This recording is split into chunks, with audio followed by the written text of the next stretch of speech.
Job chapter 23, verse 10, and let us meditate upon this one verse. Nga gibuhian ni Job o gisulti gikan sa iyang mga bakbak.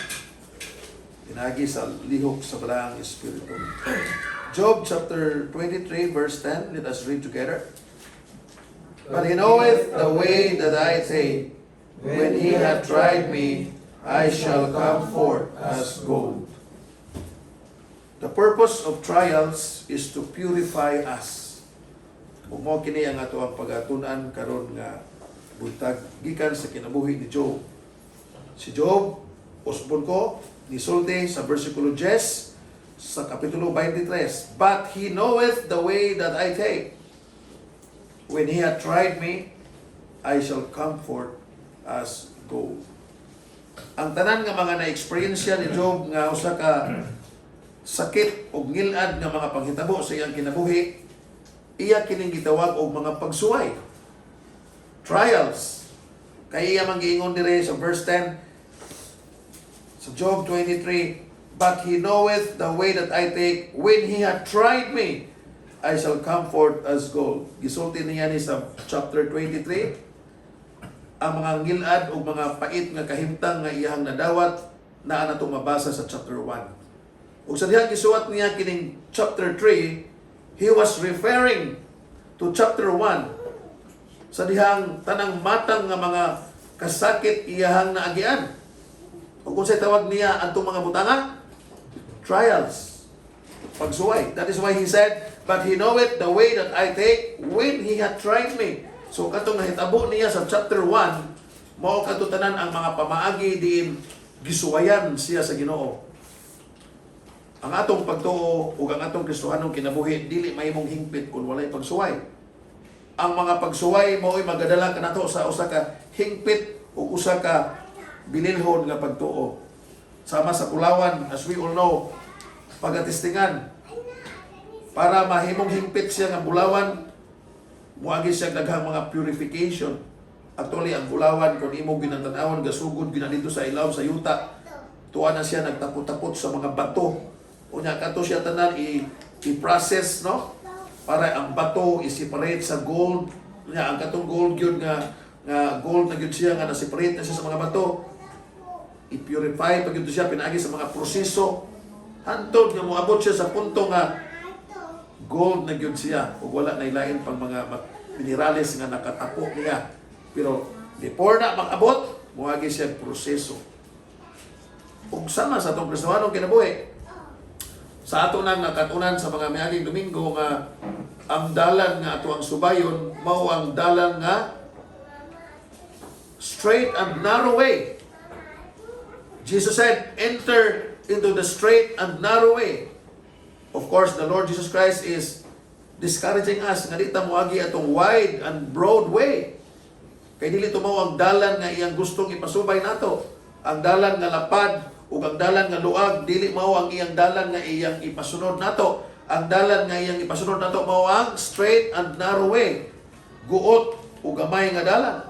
Ang Kristohanong kinabuhi usa ka lakaw nga nagasubay ka sa usa ka straight and narrow way, gamay ug guot nga dalan. And Job is a man who walked in the straight and narrow way. By God's grace, o pinagi sa grasya sa Ginoo, iyang gi-dedicate ang iyang kinabuhi para mo subay lamang sa dalan nga giawhag ngadto sa Ginoo kaniya. O sa imong kinabuhi, o sa akong kinabuhi, ang dalan nga gisubay ni Job mao pud ang dalan nga gusto sa Ginoo nga atong sundon. Ug mao kana ang dalan nga nagdala kanato sa usa ka straight and narrow way means ana tanan dinha ang mga kalisdanan. The straight and narrow way is not a life of bed of roses, sama sa mga charismatic nga mga pastor nga nagawali nga kung if you become a Christian, there will be no more problems. Everything will be okay and fine. It will be like a bed of roses. Ang kinabuhi ni Job, is it a life of bed of roses? Dili. There are many nights that Job is suffering tormented o dili siya makatulog ug tarong. It is a hard life, a difficult life full of trials. But Job has a better understanding of it. These trials is meant to purify him, to purify me. Ug mauna nga nilahutay siya. So, kung atong nantawon ang kinabuhi ni Job, ug ang atong kinabuhi, pareha ra ang dalan nga atong sumayon, kay mao ni ang dalan nga gitanyag sa Ginoo nato. Ug usara pod ang gusto sa Ginoo nga atong kinaiya. It is to walk faithfully, to take up and carry our own cross and follow the Lord, and submit to Him and follow Him. There are so many people who turn away because of trials and persecutions. There are so many people who stop coming and stop worshiping God because of the difficulties of life.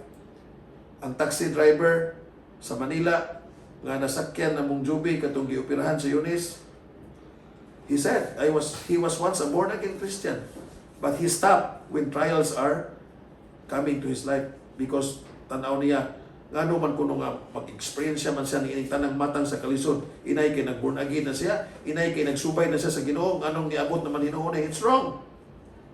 Even we will expect, when we follow the Lord, we should expect trials. It is always part of our Christian life. Sayop tong taxi driver nga niingon nga inay kay nisulod na ko ni Kristo, na hinuon ko'y pagsuway, na hinuon mga kalisdanan. Dapat unta maayo. Wrong. Even when we follow the Lord, we have to expect trials. Even what happened to Job. The Bible is very clear. Job is a perfect and upright man, one that feared God and eschewed evil. Nasa verse 1 sa chapter 1. Now, does it mean sinless perfection? No. Buot pasabot man nga si Job walay sala, perfecto yon? No. For we can only be sinless when we shall be glorified. When we shall have our glorified bodies. Diha patamahimong perfect. But how come Job is called perfect? Now, this is not sinless perfection, but we all know Job is living a life of godliness, yielding and drawing near to God. Job is aware that he is not sinless. But as a Christian, he know that he should not live in sin. And he know that he should obey his Lord God. And he must live a life of godliness, yielding and drawing near to God. So when a Christian life is described as perfect, it is not to be totally without sin, for we can never attain that. Samtang natin ining kalibutan na. It is simply means having a desire to live for the glory of God, having a desire to live a godly life, yielding and drawing near to God by His grace alone. Each day is a day of consecration for a Christian life, like Job. Each day is a day of devotion to God, to desire to live a godly life and to draw near and to yield upon the Holy Spirit. That's all. And Job is living that way, that kind of life. Kung mao po ni ang dalan nga angay natong sundot. We can never be perfect nga di na makasala. But as the grace of God is working mightily in us, we should desire Him more and more. We should long for Him more and more and live a godly life, yielding and drawing near to Him. And that will be mao ka na ang Kristohanong kinabuhi nga giawhag sa Ginoo alang kanato. Mao ka na ang atong pagasundon. And as we live that way of life, do not expect nga okay na ang tanan. Do not expect nga tungod kay ikaw nagtinguha sa Ginoo kanunay maayo na ang tanan. Wrong. You may be praying for good health as you are striving hard by His grace to serve God faithfully, and you pray for good health, but suddenly the next day you are sick. Still God is perfect, and still God is good, and you should never change, but you should always remember God's will be done and not our will. Though nag-ampo kag mayong panglawas pero nasakit hinuon ka, Dili ka pwede mo ingon nga, uy, naunsa naman eh. Kung dili, ang imong isulti is, mauni ang imong kabubuton, O Lord. Although nangayo kung imong maayong paglabas, apan ang imong gitugot mao ang sakit, imong kabubuton matuman, O Lord, grant me the strength to endure. Knowing that everything that is happening in my life is to purify my faith and to make my faith strong. Ug mao na ang atuang hunaw-hunaon. Imagine nimo ang nahitabo sa kinabuhi ni Job. Kung imong lantawo na, it is also real sa atong kinabuhi. Tanawa ang chapter 1 verse 1. Tanawa ang chapter 1 verse 1. Mulit ta sa verse 2. And there were born unto him 7 sons and 3 daughters. Yan na to makita ang ihang grabe kayo ka mahigugmaon siyang pamilya, di ba? Na daghan kayo kini siya og mga kabtangan. Kunya sa kalit lang mao ni ang hitabo. Tanawa ang verse 6 to 12. Ako ang basahon ug sundan ko sa inyong mga mata. Now there was a day when the sons of God came to present themselves before the Lord, and Satan came among them. And the Lord said unto Satan, Whence comest thou? Then Satan answered the Lord and said, From going to and fro in the earth, and from walking up and down in it. So verse 7. Grabe kayo ang trabaho ni Satanas, no? From walking to and fro in the earth, and from walking up and down in it. Surely the activity of Satan is to travel to and fro for evil purposes. Walay laing purpose ang iyang pagsikig biyahe bisan asa nga dapit. It is for evil purposes. As in 1 Peter chapter 5 verse 8 atong nasayran, Satan is described as our adversary. The devil as a roaring lion walketh about seeking whom he may devour. The devil came to kill and to destroy. Jesus said, I am come that they might have life, and that they might have it more abundantly. Praise be unto the Lord Jesus Christ. Because of His coming to give abundant life, that is what we have. Forgiveness of sins, salvation of souls, and we are now become part of His kingdom. And that's why Jesus came. But the devil came to kill and to destroy. Jesus Christ Himself said, I come that they might have life and that they might have it more abundantly. The devil came to kill and to destroy. Surely, it's very true. And that is why, when Satan was asked by the Lord, whence comest thou? Di sa kagikan sa Satan? Ang tubag ni Satan is very simple. From going to and fro into the earth, and from walking up and down in it. Busy siya o suroy-suroy pagpangitag paagi para pagguba sa kinabuhi sa tanan nga mga Kristohanon o mga magtutuo. Ug si Job usa sa iyahang na ripahan. Ug diha nato makita ang Ginoo nga mitubag ni Job ni Satan, no? Verse 8. And the Lord said unto Satan, Hast thou considered my servant Job? There is none like him in the earth, a perfect and an upright man, one that feareth God and escheweth evil. It was God who presented Job to Satan. Remember that. Ang Ginoo pa mismo ang niingon ni Satan, wa ba ka kabantay sa ako ang alagad nga si Job? Walay parehas niya. Dili sa kalibutan. Perfect, upright man, one that feared God and escheweth evil. Grabe kayo, no? It was God who presented Job to the devil. Then Satan answered the Lord and said, Doth Job fear God for naught?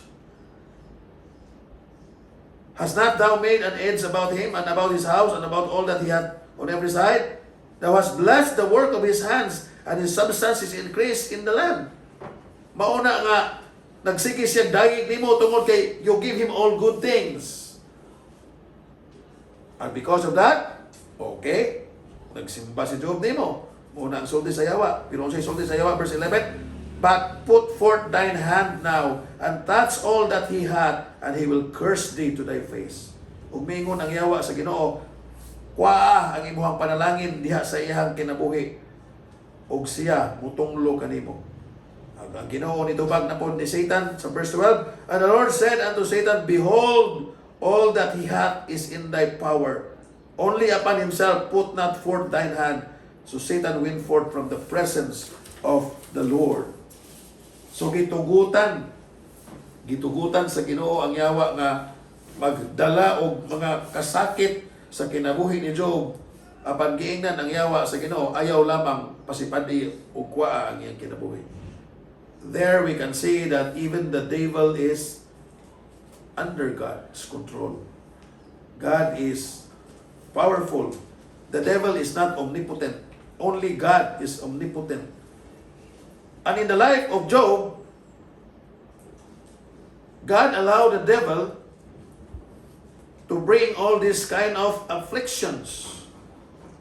Remember, it was God who said to Satan, remember, have you seen my servant Job? So God is very determined nga si Job matistingan sa yawa, and he is aware that Job will remain faithful to him. Ug makita nato nga tinuod man si Job naka-experience siya sa tanang matang sa kalisod. Kung imong basahon ang verses 13 to 22, all his oxen and asses were taken by the Sabians, and his servants were slain. 500 ka yoke of oxen, 500 ka siye asses, gikuha sa mga Sabians. Iyaha ito nga bahandi. Unsa say sunod? Then the fire of God from heaven burnt up his sheep and his servants. 7,000 ka karnero ang nasunog ug nahanaw. Then the Chaldeans also came and took all his camels, 3,000 ka buok, ug ang iyang mga trabahante gipamatay. Then a great wind from the wilderness killed all his children. 7 ka laki ug 3 ka bayi nga anak niya nangamatay tanan. What a difficult situation sa kinabuhi ni Job.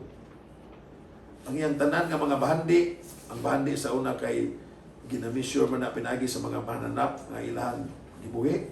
Daliman pa ka ang tanan niya nga oxen ug ang asses, iyang mga sheep, iyang camel ug ang iyang napo ka anak, 7 ka laki ug 3 ka bayi nangamatay. What a trial. But Job never complained to God. Job never murmured. But he said in verse 20, look at it. This is what happened in verse 20. Then Job arose and rent his mantle and shaved his head and fell down among the ground and worshiped. Human ining grabe ka ngilad nga panghitabo. Tanan niya nga mga bahandi, tanang matang niya nga mananap, tanan niya nga anak nga matay, but he still worship. Job arose and rent his mantle and shaved his head and fell down upon the ground and worship. Ang taxi driver sa Manila, naka-experience lang o gamay nga kalisod, niundang na sa pagka-born again, tungod sa kalisod nga iyang naagian. And Joby has to encourage her, you should have continued. Ipadayon binunta ka sa imong pagkakristohanong kinabuhi kay kana siya apil man sa itong kristohanong kinabuhi, dili madamang, lisod kayo. Unsa kapon nga mga kalisdanan nang iyang naagian? Basin po kahapon og hilanat ra, basin maghapon og gamay lang pong kalisod. But look at the trials and the afflictions of Job. Kung naa magalitawo nga angayan nga muundang, dili tong taxi driver apan si Job. But what is the testimony of Job? In verse 20, we learn, he fell down upon the ground and worshiped. Now, verse 21, and said, naked came I out of my mother's womb, and naked shall I return thither. The Lord gave, and the Lord hath taken away. Blessed be the name of the Lord. Verse 22, in all this Job sinned not, nor charged God foolishly. It is very interesting. Wag yun mo ingon ang Ginoo ni Job. Job, pagbantay, kay ang yawa, diskumpiyado nimo, murag way salig ang yawa nimo, Job. Dili gyud siya motuo, Job, nga faithful ka.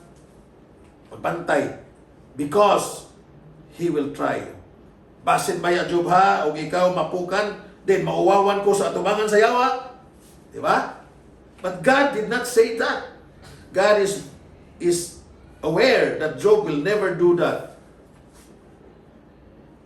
Kaya kung si Job, giingnan pa sa Ginoo nga, Job, sultihan talang kadaan ha. Ang yawa baya, ako kang gi-introduce. Kunya ako kang gi-introduce sa yawa nga, tanawa nga ako ang trabahante nga si Job, o ang ako ang salugoon nga si Job, matarong kayo, nangalagad yun ako, pero niingon ra ba ang yawa, tungod kuno kay mga maayong butang ang imong nadawat, di kan kanako mo nang nangalagad ka. Pagbantay, kay iya kang testingan, ayaw ba palupig ha? Kay kung malupig ka, kung mapildi ka, mauwawan ko sa yawa. Mauwawan ko sa yawa nga akong pakita sa imong kinabuhi. Wakit mo ingon ang Ginoo na. Because if God will send to Job, Job, careful, because the devil is trying to tell me that you are only faithful because you only receive good things from me. Be careful, Job. Trials will come into your life. Be careful not to curse me so that the devil will not laugh. Huwag yun musulti ang Ginoo na. Kaya kung musulti ang Ginoo na, si Job po magbantay. But without even knowing that God and the devil are talking about him, Job walked with his integrity. Job served God with his integrity, and Job served God with a sincere heart. Fixed ang iyang pagtuo. And now, kung imo nang i-consider, makaingon ka, grabe kayo, no? Grabe kayo ang iyang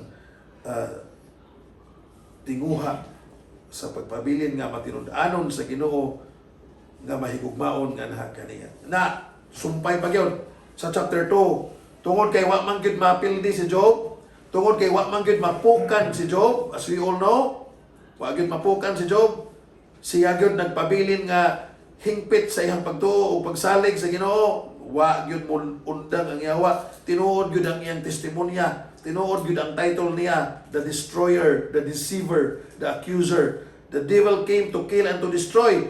When Job was firm in his faith and did not stop worshiping God, wa muundang ang yawa, Satan did not stop.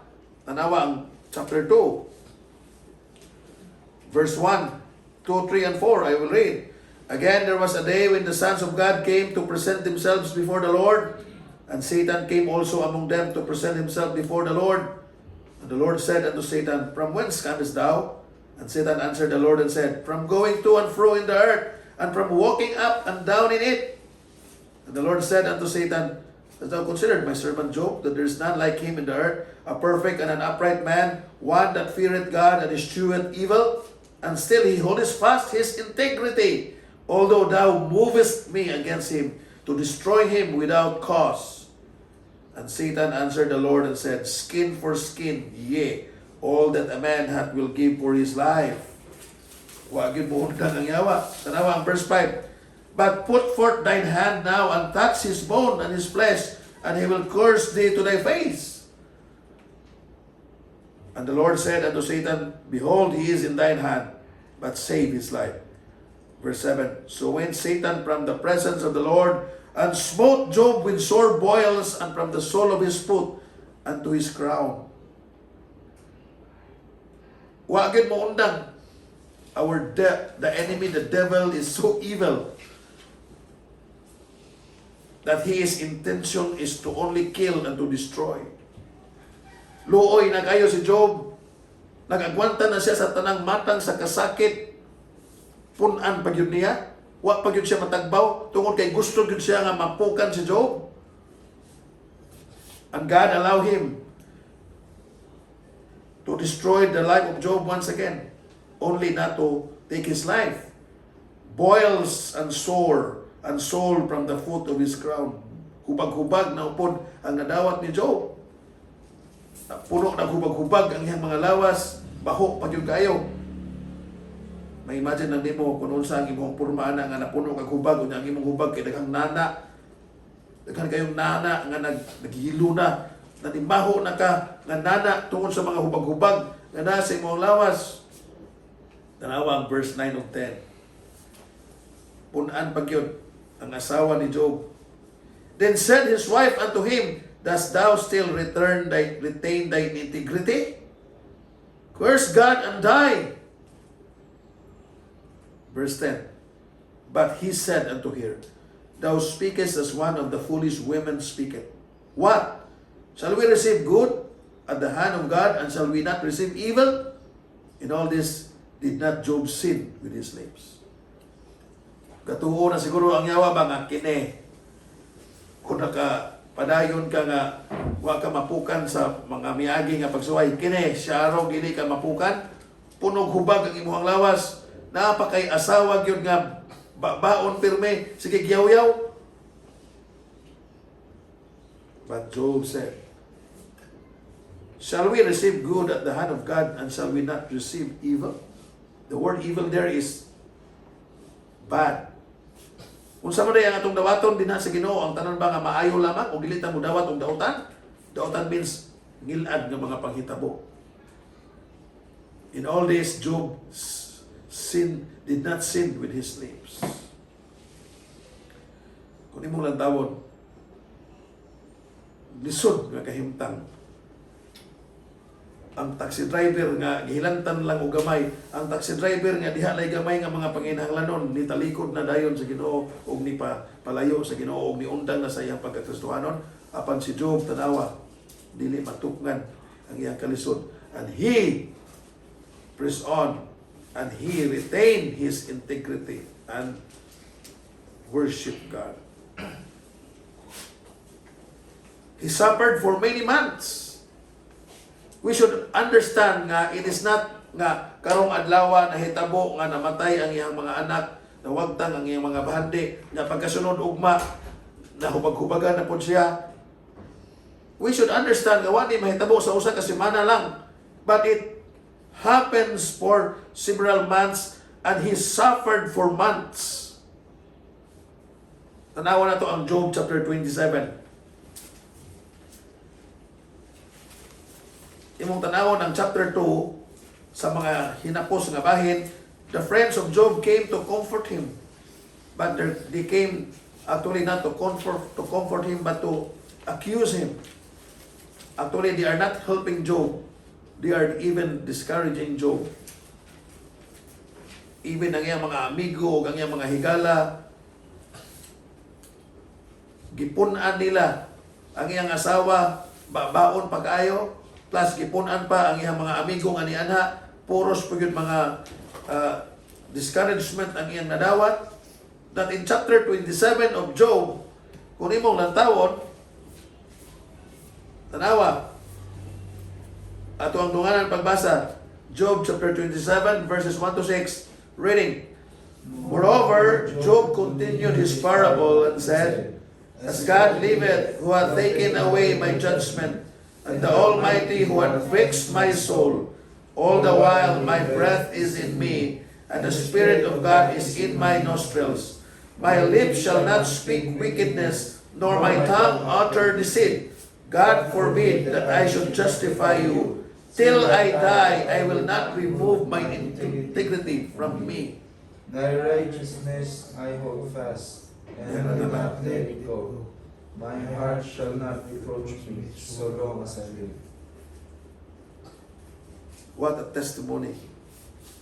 So from chapter 1, chapter 2, going to chapter 27, it speaks of a period of time. Taas-taas ang panahon nga nilabay. Ikaw, laliman ba kabi, mamatay ang imong napo, kaanak, una ang imong tanan nga mahandi sa kalit lang mahanaw o mawala, ang kaharuhay, mapulihan o kalisod, di na lalim. O mo ginaanhitabo ni Job, o nidagan ang mga kabuwanan o ang mga adlaw na himong buwan, ug mao gihapon ang iyang giagwanta nga mga kasakit. Pero sa taas nga panahon nga iyang giagwanta, wa siya mo bigay, wa siya mo give in, apan siya nagpabilin nga nagkupot sa iyang integridad. O kung unsay gisulti niya sa chapter 1, the Lord gave, the Lord take it away, wa siya mausab. Mao gihapon ang iyang giingon. the devil is desiring that maybe after a few months or many months of suffering, that Job will change his attitude. The devil is so desirous nga maybe in chapter 1, Job is able to say, the Lord gave, the Lord take it away. But the devil is so desirous that in chapter 27, or after so many months of suffering, Job will now change and become faithless and curse God. But we all know that even in chapter 27, we see how Job continues to retain his integrity, and he still worship God and submit to His sovereignty. Job did not complain. Job did not murmur, but submit to God and continue to worship Him. So, from chapter 1 to chapter 27, it's been months already. Nga kada adlaw ang yawa, naghuwat nga si Job, mubigay, naghuwat nga si Job, mausab. The devil may say, okay, kasabot ko nimo, chapter 1, you said the Lord gave, the Lord take it away. But let's say, after a few many months, so every month, or every day, the devil is waiting and watching. Job will change his behavior and curse God. But we all know, wala. We all know, wala. We all know, wala. Chapter 27, he still said, I will not remove my integrity from me. I will worship God. O diha na to nakita, nga wag yun mapukan, o wag yun mapildi si Job. Now, Job is aware and fully convinced that the Lord is sovereign and that the Lord knows his situation. Ug mao na nga moadto na ta sa ato ang text karon. Job 23, verse 10.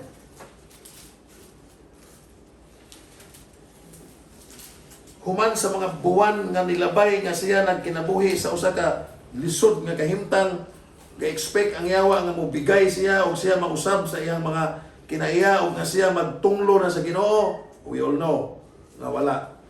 O ang yawa, wag yun, pakyas yun siya sa iyang tinguha sa pagpukan ni Job. Job remains to be faithful and steadfast in his faith and devotion to God, and he is fully aware that God is sovereign even in the midst of his difficulties. Tanawa ang chapter 23 verse 10, ug mao ni ang ato ang text karon. And Job said here, but he knoweth the way that I take. When he had tried me, I shall come forth as gold. Diha na to makita. Sa iyang kalisod, usahay, gusto siya nga makadungog sa Ginoo, nga madungog niya ang Ginoo, nga mo sulti niya og comforting words. Pero wala, tanawa ang verse 8. Job 23 verse 8. Behold, I go forward, but he is not there, and backward, but I cannot perceive him. On the left hand, where he doth work, but I cannot behold him. He hideth himself on the right hand, that I cannot see him. Job desired to see God.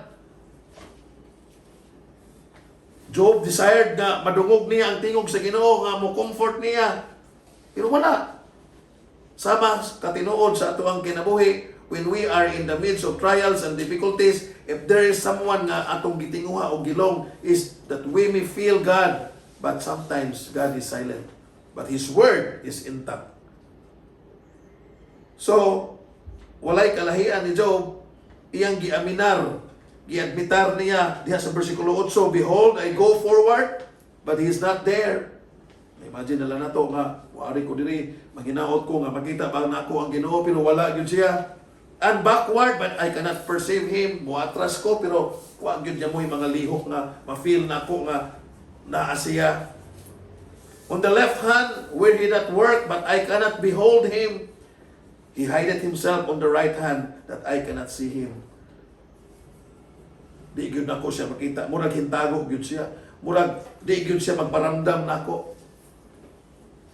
And it's very true, sometimes when we are in trouble, even David many times in his Psalms, he expressed this, that sometimes maglong siya sa Ginoo, nga ang Ginoo mo pakita, but of course God remains to be invisible. Pero ang nakanindot kay sa verse 10, although si Job ni padayag sa iyang kinaiya nga gitinguha niya nga makita niya ang Ginoo, gibuhat niya ang mga buluhaton para makita ang niya ang Ginoo aron maulian siya sa iyang mga kalisod nga giagian, wala gyud niya mo. And of course, God will never do that even in our life. Natin mga pagsuway nga giatubang unya muratag magtinguha nga ang Ginoo ma-feel gyud nato ang iyang mga lihok, but He remains to be silent still. Lord, let me feel your presence. But we all know nga ang Ginoo nagpabilin nga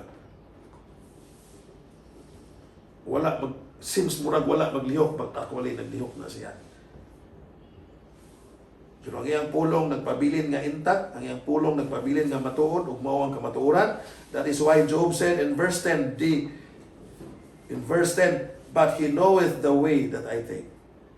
O nangita ko niya, or gusto ko nga maka-feel sa iyang mga lihok, gusto ko nga makabati sa iyang presensya, nga naa siya sa akong kiliran, pero mura man siya guwa gyud, mura man siya hintago gyud. Pero ang comforting word is verse 10, but He knoweth the way that I take. For sure, dili gyud nako makita ang Ginoo. Nga gusto ko nga makakita niya para mahupay ko sa akong mga gibati nga mga kakuyaw. Apan wala man gyud oy, nitago man gyud siya sa bot, di man gyud hinoon siya makita, di man gyud hinoon siya mabati nako. Pero He knoweth the way that I take. And that's very real. And Job is very aware nga, yes, bisan pa man og wa ka magpakita nako, bisan pa man og wa gyud ka magparamdam, bisan pa man og wa gyud ka mo pakita og mga lihok nga akong ma-feel nga ikaw ni sanong sa akong mga gipangayo kanimo og mga giampo kanimo, kahibaw ko nga naa ka ug ikaw og nakahibaw ko nga ikaw nasayod sa akong tanan nga mga giagian.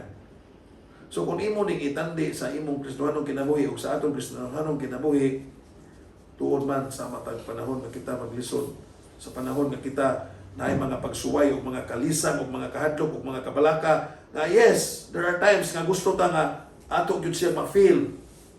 Dili mo pasabot nga wadiha na ang Ginoo. God is still there, but the Lord is hiding. It seems He is hiding. But tungod kay siya nitago o tungod kay siya wala to makita, dili na mo pasabot nga wala siya. He is there, and that is why Job said, but He knoweth the way that I take. When He tried me, I shall come forth as gold. And so in verse 10, Job is now telling us that although I cannot see you, God, although I want to see you, Lord, but it seems you are not cooperating, you are hiding, o dili na hinoon ko makakita nimo, but you know the way that I take. Ikaw nakakita nako, ug ikaw nakahibalo sa akong tanan ng mga naagian, ug ikaw nasayod sa akong kahimtang. Now, niining mga puntuha sa kinabuhi ni Job, wa gyud siya kahibawo ba nga ang Ginoo ug ang Yawa nagistoryahanay bahin niya. Job is aware nga ang nahitabo sa iyang kinabuhi is by God's sovereign will. For Job is aware that nothing happens by chance. Job is aware that everything that happened to him is according to the will of God with a purpose. Generally, mauna ang ihang nahibawan o kabalo siya nga maog yun na ang kamatuoran. Pero wag yun siya kahibalo sa kamatuoran nga ang Yawa dahi og si Job nagkaistoryahan. Nga ang Yawa dahi og ang Ginoo nagkaistoryahan ay mahitungod sa iyang kinabuhi. God did not even told Job, Job, I have just made a discussion with the devil and it is concerning your life. Wala mo ingon ang Ginoo ni Job ana. Kay kung ang Ginoo niingon pa ni Job, nag-istoryahanay mi sa Yawa bahin nimo, ang Yawa diskumpiyado nimo, wa siya salig nimo, tungod lang kuno kay ikaw nagkadawat og mga maayong butang gikan kanako, mao nang ikaw maayo ug ikaw faithful kanako. Pagbantay ba ha, kay basig siwayan kaniya, unya basig testingan kaniya, magkinabuhi na hinoon kang alisod, unya ikaw mo bigay, unya ikaw mo give up. Ug tungod ni ana, katawaan ko sa Yawa. Wa gyud mo ingon ang Ginoo ni ana. But God is simply telling the devil, my servant Job is faithful and he is a man of integrity. Go, try him. Just don't take his life. Job is not aware that God and the devil are discussing about him. But Job is aware that all the things that happen in his life is according to the will of God. And true, it is according to the will of God. Wa masayop si Job.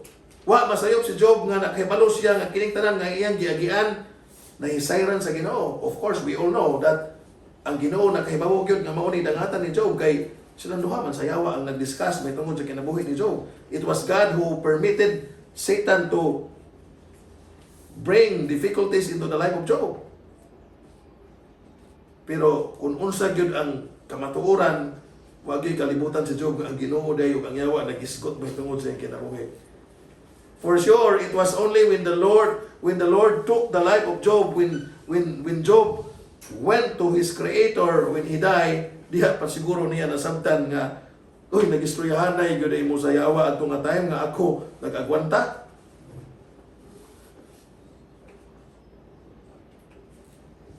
Ang nakanindot lang, kaysa mga panghitabo ngayang naagian, kay balo siya nga ang Ginoo na sayod niini.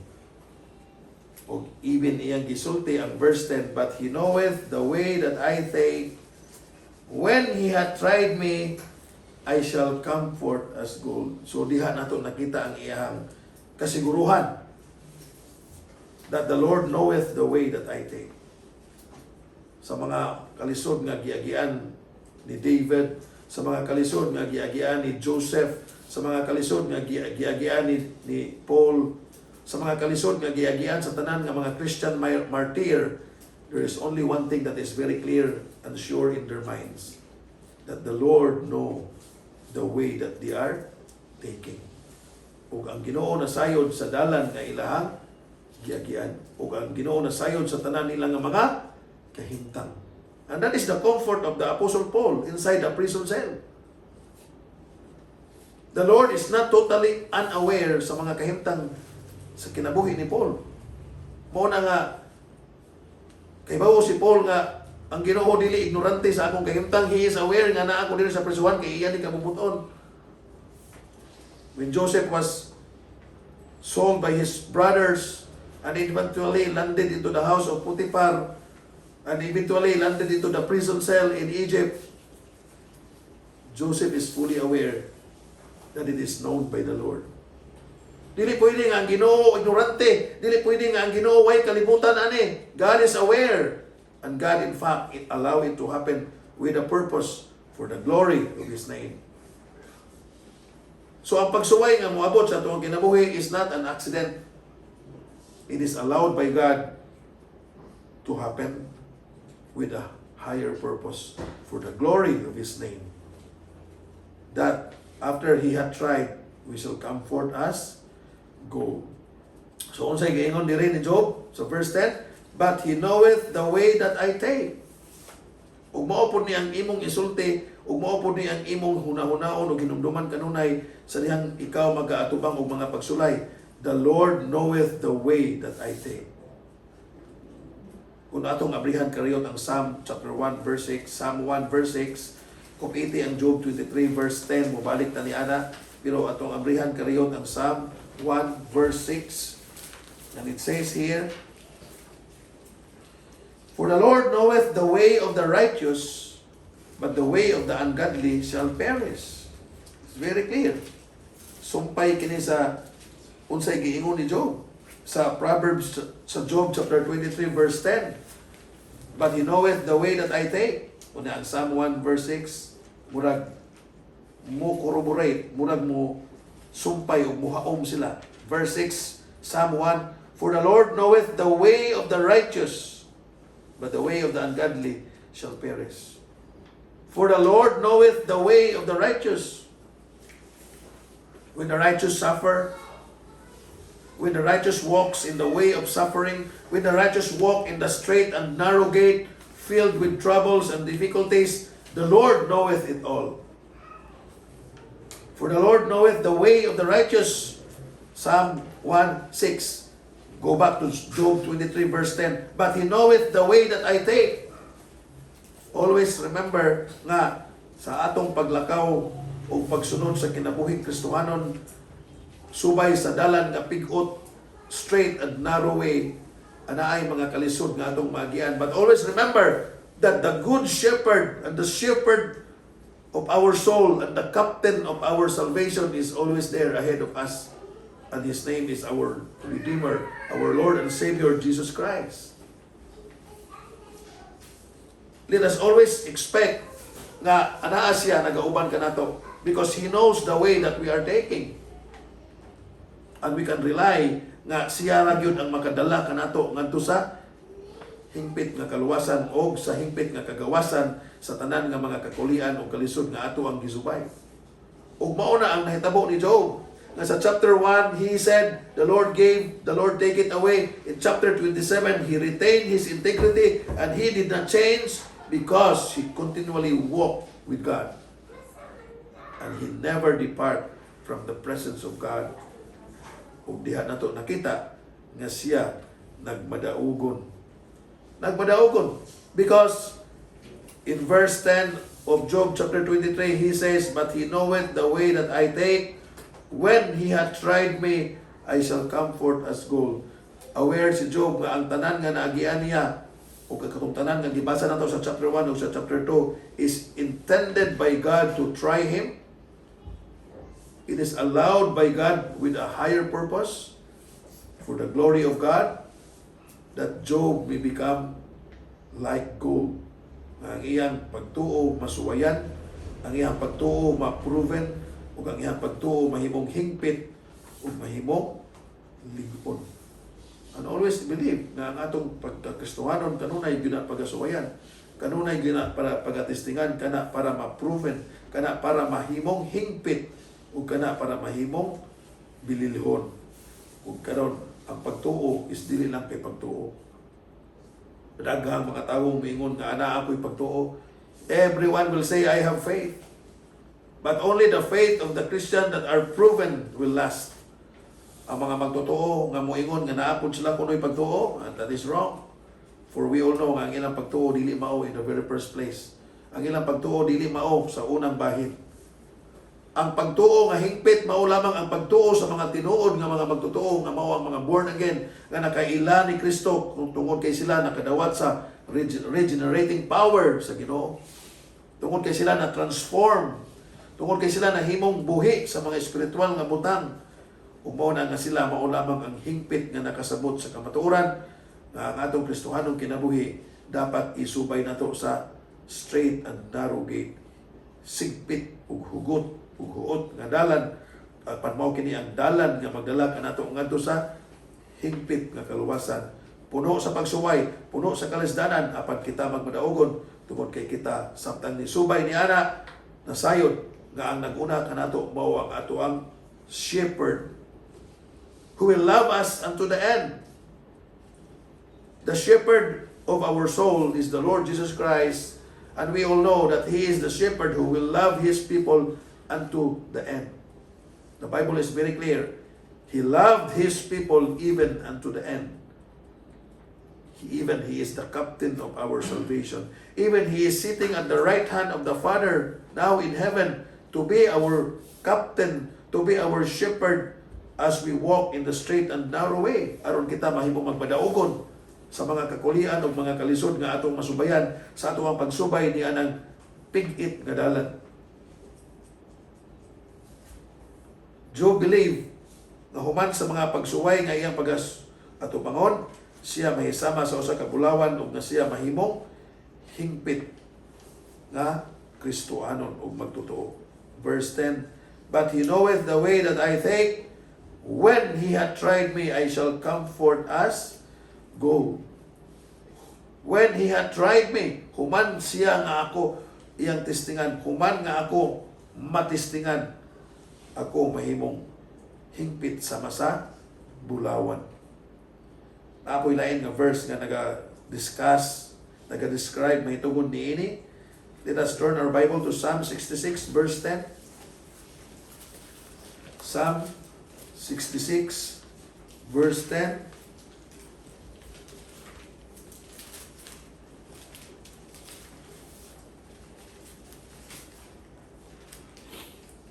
Let us read together. Psalm 66 verse 10. For thou, O God, hast proved us. Thou hast tried us as silver is tried. Now, sa lain nga bahin sa Biblia, bulawan ang iyang gihisgutan. Ang bulawan kinahanglan nga pagatistingan o pagatistingan para mahimong kinahanglan i-purify para mahimong hingpit nga bulawan. O karon diri na usab silver na pud ang iyang gigamit as an illustration. Yes, silver like gold is to be purified and to be tried so that mahimo ka na siyang hingpit. So in Psalm 66 verse 10, the writer of this psalm also expresses the same testimony like Job. Job said, when he had tried me, I shall come forth as gold. Ang nagsuwat sa Psalm 66 verse 10 nagaingon, for thou, O God, hast proved us, thou hast tried us as silver is tried. Kaning nagsuwat sa maong Salmo 66, nakaagi o naka-experiensya usab og mga lisod nga mga kahimtang nga mao ang mga pagsuway kay ang giatubang. With the intention of the devil to destroy his life, but with the purpose of God nga siya mahimong hingpit sa iyang pagtuo o nga siya mahimong maka-experience og usa ka bililhon nga Kristohanong kinabuhi nga iyang masugatan ang tanang matang sa mga pagsulay para sa kahimayaan sa Ginoo o para sa paglambo sa iyang Kristohanon nga kinabuhi. And it is also even preached by Peter, 1 Peter chapter 1 verse 7. Kung saan nga giingon? Ato ang abrihan ang 1 Peter chapter 1 verse 7. Ug ato kini nga dunganan pagbasa. Read. That the trial of your faith, are you there? 1 Peter chapter 1 verse 7. Let us read together. Read. That the trial of your faith, being much more precious than of gold that perisheth, though it be tried with fire, might be found unto praise and honor and glory at the appearing of Jesus Christ. That the trial of your faith. Ang tanan nga mga nahiaguman o na encounter ni Job is pagsuway sa iyang pagtuo. Remember, ang yawa o ang Ginoo nagahisgot mahitungod sa iyang kinabuhi. Ang yawa nagpahibalo ang Ginoo nagpahibalo ngadto sa yawa nga si Job nga ihang sulugoon usa ka tawo nga Dios nun og puno sa pagtuo. Pero ang yawa dili mo tuo. Ang yawa dili mo tuo. Walay pagtuo si Job. Kanang iya tungod lang kay ipanalanginan nimo og daghan tigaan nimo mga maayong butang mao nang hingana siya. But God is very very sure. My servant is faithful. He is a man that is perfect, a man that eschewed evil, and he is a faithful man. He is a faithful servant. He is a faithful Christian. But the devil is not convinced. I do not believe in you, God. Job is a man who only serve you because of the good things that he have received from you. That is why siya gisuwayan. That is why gitugod sa Ginoo ang yawa nga maghasik og mga lisod nga mga panghitabo sa iyang kinabuhi. The devil is so desirous nga si Job mapukan o mapildi. And God is so gracious and so merciful, and He is fully aware that His servant Job is indeed true, faithful, and genuine believer who will serve God with integrity. And we all know, in chapter 1 and chapter 2, naagian ni Job ang tanang nga lisod. But in chapter 27, nakita nato nga iyang gibarugan ang iyang integridad o tungod pila ka mga kabuwanan nga nanglabay nga nagakinabuhi siya lisod og sakit o nagkinabuhi siya sa usa ka ngilad nga kahimtang pabilin siya nga nibarug dinha sa iyang pagtuo, lig-on ang iyang pagtuo ug ang iyang integridad iyang napakita nga dili siya mausab bisan pag siya suwayan ug mao kana ang tinuod nga pagtuo. Kita nga mga membro niini nga simbahan, we are privileged to be walking in the straight and narrow way nga gihatag sa Ginoo sa atong kinabuhi. Ug sa atong pagsubay niini kita iyang giingnan nga siya magauna uban kanato. Ug siya kanunay anaa kanato. He is the shepherd of our soul who will love us with an everlasting love, and He will never leave us nor forsake us. He is the captain of our salvation. No doubt nga iya tang talikdan sa pagsubay nato nining straight and narrow way nga puno sa mga kalisod o kakulian. Dili ta pwede nga mapukan, dili ta magpapildi apan kita magmadaogon, kita mo barog, kita mo pakita sa ato ang hingpit nga pagtuo, pinaagi sa ato ang pagsalig sa ato ang Dios ug manuluwas nga ato ang gisubay ug gisunod samtang naglakaw ta niini nga mao nga dalan. Let us all stand up for our closing hymn. And in our closing hymn, let us sing hymn number 335,